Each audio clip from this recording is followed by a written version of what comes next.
বলেছিলাম যে দাওয়াতের ফজিলত, এক নম্বর দাওয়াতের ভূমিকা, দুই নম্বরে দাওয়াতের ফজিলত।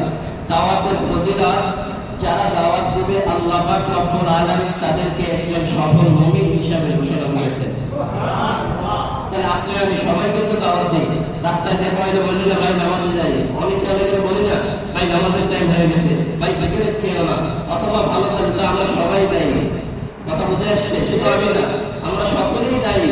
তো সুতরাং আমাদের কি করতে হবে, আর দাওয়াত দিলে কি ফজিলত হবে, এই জন্য ভাইদেরকে দাওয়াত দিয়ে যারা নামাজ পড়ে না তাদেরকে নিয়ে আসবেন। দাওয়াত দেওয়ার ফজিলত সূরা আলে ইমরানের 104 নম্বর আয়াতে আল্লাহ পাক বলেন, ওয়ালতাকুম মিনকুম উম্মাতুন ইয়াদউনা ইলাল খায়র ওয়া ইয়া'মুরুনা বিল মা'রুফি ওয়া ইয়ানহাউনা 'আনিল মুনকার ওয়া উলাইকা হুমুল মুফলিহুন। আল্লাহ বলেন, তোমাদের মধ্য থেকে ওই ব্যক্তি, ওই জাতি যারা ইয়াদউনা ইলাল খায়র, ভালো কাজের দিকে আহ্বান করে, ওয়া ইয়া'মুরুনা বিল মা'রুফ, এবং নেক কাজের দিকে আদেশ করে, ওয়া ইয়ানহাউনা আনিল মুনকার, খারাপ কাজ থেকে নিষেধ করে। আল্লাহ তাদের ব্যাপারে বলেন, ওয়া উলাইকা হুমুল মুফলিহুন। আল্লাহ তাদের ব্যাপারে বলেন তারা একজন সফলকাম মুমিন। তাহলে আমরা সবাই সফলকাম মুমিন হতে চাই না? এজন্য আমরা সকলে সকলের দাওয়াত দিব। দাওয়াত দেওয়া দুই নম্বর ফজিলত সূরা হামিম সাজদা আয়াত নম্বর 34 আল্লাহ পাক বলেন, ومن أحسن قولا ممن دعا إلى الله ومن أحسن قولا, ওই ব্যক্তির থেকে ভালো কথা আর কার হতে পারে যেই ব্যক্তি ডাকে মান দাআ ইলাল্লাহ, যেই ব্যক্তি ডাকে আমার আল্লাহর দিকে আসো। মুয়াজ্জিন আযান দিয়া বলে যে আসো আসো আল্লাহর দিকে আসো।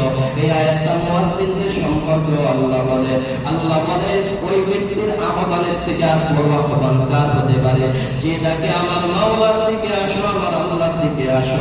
আল্লাহ পাক রব্বুল আলামিন তাদের দ্বিতীয় নাম্বার ফজিলত বর্ণনা করে।